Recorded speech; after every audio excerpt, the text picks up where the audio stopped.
ಇನ್ನು ಆರೋಪಿಗಳು 17 ಮಂದಿ. ಈ 17 ಮಂದಿ ಆರೋಪಿಗಳ ಪೈಕಿ ಒಬ್ಬೊಬ್ಬರ ಹಿನ್ನೆಲೆ ಒಂದೊಂದು ರೀತಿಯಲ್ಲಿದೆ.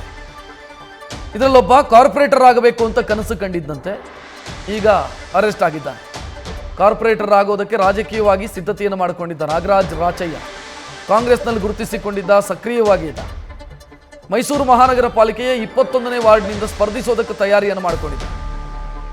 ಈಗ ರೇಣುಕಾ ಸ್ವಾಮಿ ಕೊಲೆ ಕೇಸ್ನಲ್ಲಿ ನಾಗರಾಜ್ ಅಲಿಯಾಸ್ ನಾಗ ಅರೆಸ್ಟ್ ಆಗಿದ್ದಾನೆ. ದರ್ಶನನ್ನು ಆರಾಧಿಸ್ತಾ ಇದ್ದಂತೆ ಈತ ಕೂಡ. ದರ್ಶನ್ ಅಂತಂದರೆ ದೇವರು ಅನ್ನೋ ರೀತಿಯಲ್ಲಿ ದರ್ಶನ್ ಹೇಳಿದ್ದನ್ನೆಲ್ಲ ಮಾಡ್ತೀನಿ ಅಂತ ಓಡಾಡ್ತಾ ಇದ್ದಂಥ ವ್ಯಕ್ತಿ. ಮತ್ತು ದರ್ಶನ್ನಿಂದಾಗಿ ನನಗೆ ಟಿಕೆಟ್ ಸಿಗತ್ತೆ ಅಂತ ಭಾವಿಸಿದ್ದಂಥ ವ್ಯಕ್ತಿ. ದರ್ಶನ್ನಿಂದ ಟಿಕೆಟ್ ಸಿಗ್ತೋ ಇಲ್ವೋ ಬೇರೆ ವಿಚಾರ. ಈಗ ಪರಪ್ಪನ ಅಗ್ರಹಾರಕ್ಕೂ ಒಂದು ಟಿಕೆಟ್ ಸಿಕ್ಕಿದೆ ಅನ್ನೋದು ಗೊತ್ತಾಗ್ತಾ ಇದೆ. ಈ ನಾಗರಾಜ್ ರಾಚಯ್ಯನಿಗೆ ಪರಪ್ಪನ ಅಗ್ರಹಾರದ ಟಿಕೆಟನ್ನು ದರ್ಶನ್ ಕೊಡಿಸಿದ್ದಾರೆ. ಸದ್ಯ ಕಸ್ಟಡಿಯಲ್ಲಿ. ನೆಕ್ಸ್ಟ್ ಇನ್ನು ಪರಪ್ಪನ ಅಗ್ರಹಾರ ಗ್ಯಾರಂಟಿ. ಸೊ ಅಲ್ಲಿಗೆ ದರ್ಶನನ್ನು ನಂಬಿ ನನಗೆ ಮೈಸೂರು ಮಹಾನಗರ ಪಾಲಿಕೆಯ 21ನೇ ವಾರ್ಡ್ನಲ್ಲಿ ಕಾಂಗ್ರೆಸ್ನಿಂದ ಟಿಕೆಟ್ ಸಿಗುತ್ತೆ ಅಂತ ಭಾವಿಸಿದ್ದಂಥ ನಾಗರಾಜ್ ರಾಚಯ್ಯ ಸದ್ಯ ಪೊಲೀಸರ ಕಸ್ಟಡಿಯಲ್ಲಿದ್ದಾನೆ. ಈ ಬಗ್ಗೆ ಹೆಚ್ಚಿನ ಡೀಟೇಲ್ ನೀಡೋದಕ್ಕೆ ನಮ್ಮ ಪ್ರತಿನಿಧಿ ರವಿ ಪಾಂಡವಪುರ ಫೋನ್ ಸಂಪರ್ಕದಲ್ಲಿ. ರವಿ, ಬಹುಶಃ ಟಿಕೆಟ್ ನಿರೀಕ್ಷೆಯಲ್ಲಿದ್ದ, ದರ್ಶನ್ನಿಂದ ಟಿಕೆಟ್ ಸಿಗುತ್ತೆ ಅನ್ನೋ ನಿರೀಕ್ಷೆಯಲ್ಲಿದ್ದ ಅಂತ ಅನ್ಸುತ್ತೆ. ದರ್ಶನ್ ಕೊಡಿಸಿದ್ದು ನೇರ ಈಗ ಪರಪ್ಪನ ಅಗ್ರಹಾರಕ್ಕೆ ಟಿಕೆಟು.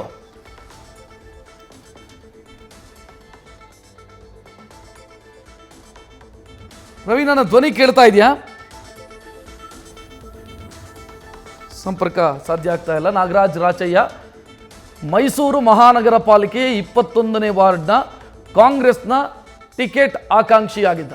ದರ್ಶನ್ ಜೊತೆ ಓಡಾಡಿದ್ರೆ, ದರ್ಶನ್ ಜೊತೆ ಚೆನ್ನಾಗಿದ್ರೆ, ದರ್ಶನ್ ಹೇಳಿದ್ದನ್ನೆಲ್ಲ ಶಿರಸಾವಹಿಸಿ ಮಾಡಿದರೆ ನನಗೆ ಟಿಕೆಟ್ ಕೊಡಿಸ್ತಾರೆ ಅಣ್ಣ ಅಂತ ಅಂದ್ಕೊಂಡಿದ್ದಂಥ ವ್ಯಕ್ತಿ ಈಗ ಟಿಕೆಟ್ ಸಿಕ್ಕಿರೋದು ಸದ್ಯ ಅನ್ನಪೂರ್ಣೇಶ್ವರಿ ನಗರ ಸ್ಟೇಷನ್ಗೆ. ಅಲ್ಲಿಂದ ಮುಂದಕ್ಕೆ ಪರಪ್ಪನ ಅಗ್ರಹಾರ ಜೈಲಿಗೆ. ಸೊ ಜನಸೇವೆ ಮಾಡಬೇಕು ಅಂತ ಇದ್ದಂಥ ವ್ಯಕ್ತಿ ಸದ್ಯ ದರ್ಶನ್ ಹೇಳಿದ್ದನ್ನು ಕೇಳಿ, ಅಥವಾ ದರ್ಶನ್ನ ಸ್ನೇಹಿತೆಗೆ ಯಾರೋ ಮೆಸೇಜ್ ಮಾಡಿದ್ರು ಅಂತ ರೊಚ್ಚಿಗೆದ್ದು ಹೊಡೆದು ಬಡಿದು ಒಬ್ಬನನ್ನು ಕೊಂದು ಬಡಪಾಯಿಯನ್ನು ಸದ್ಯ ಜೈಲು ಸೇರ್ತಾ ಇದ್ದಾನೆ.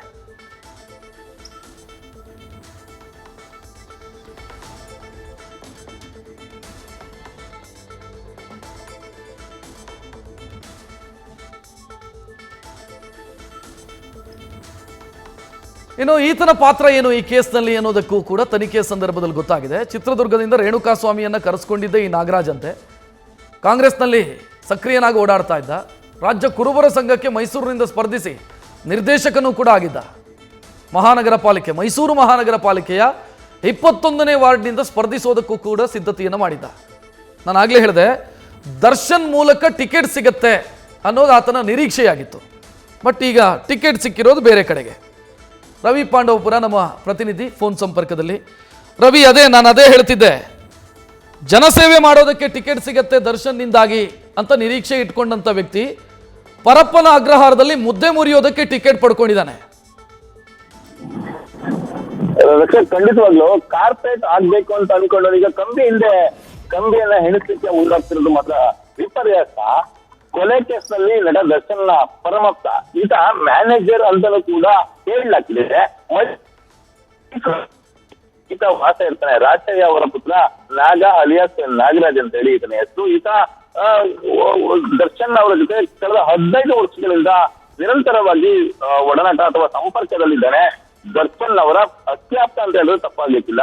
ದರ್ಶನ್ ಯಾವ ಊಟ ಮಾಡ್ಬೇಕು, ಯಾವ ತಿಂಡಿಯನ್ನು ತಿನ್ಬೇಕು, ಎಲ್ಲಿ ವಾಸ್ತವ್ಯವನ್ನ ಹೂಡ್ಬೇಕು, ಯಾವ ಪ್ರವಾಸವನ್ನ ಮಾಡಬೇಕು, ಹಾಗೆ ಮೋಜು ಮಸ್ತಿ ವೈಯಕ್ತಿಕ ವಿಚಾರ ಎಲ್ಲವನ್ನು ಕೂಡ ನೋಡ್ಕೊಳ್ತಿದ್ದನು ಇದೇ ನಾಗ ಅಲಿಯಾಸ್ ನಾಗರಾಜು.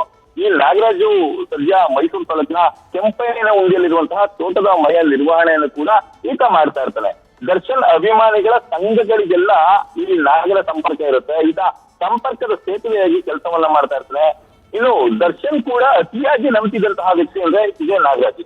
ಈತನಿಗೋಸ್ಕರ ನಾಗರಾಜ್ಗೋಸ್ಕರ ಮೈಸೂರಿನಲ್ಲಿ ಬಾರ್ ಒಂದನ್ನ ದರ್ಶನ್ ಅವರು ಇಟ್ಕೊಂಡಿರ್ತಾರೆ. ಆದ್ರೆ ಈ ಒಂದು ಬಾರ್ ಲಾಸ್ ಆದ ಕಾರಣದಿಂದ ಈ ನಾಗ ದರ್ಶನ್ ಅವರ ಜೊತೆ ಇರ್ತಾನೆ. ಅವರ ವ್ಯವಹಾರಗಳನ್ನ ನೋಡ್ಕೊಳ್ಳೋದು ಅಂತಾನೆ. ಇದ್ರ ನಡುವೆ ಕಳೆದ ವಿಧಾನಸಭಾ ಚುನಾವಣೆಯಿಂದ ಫುಲ್ ಆಕ್ಟಿವ್ ಆಗಿರುವಂತಹ ವಾರ್ಡ್ ನಲ್ಲಿ ತಾನು ಕಾಂಗ್ರೆಸ್ ಟಿಕೆಟ್ ಆಕಾಂಕ್ಷಿ, ನಾನು ನಿಮ್ಮ ಧ್ವನಿ ಸ್ಪಷ್ಟ ಆಗ್ತಾ ಇಲ್ಲ. ಥ್ಯಾಂಕ್ ಯು ರವಿ ಮಾಹಿತಿಗೆ. ನ್ಯೂಸ್ ಫಸ್ಟ್ ನಿರ್ಭೀತಿಯಿಂದ ನಿಮ್ಮ ಪರವಾಗಿ.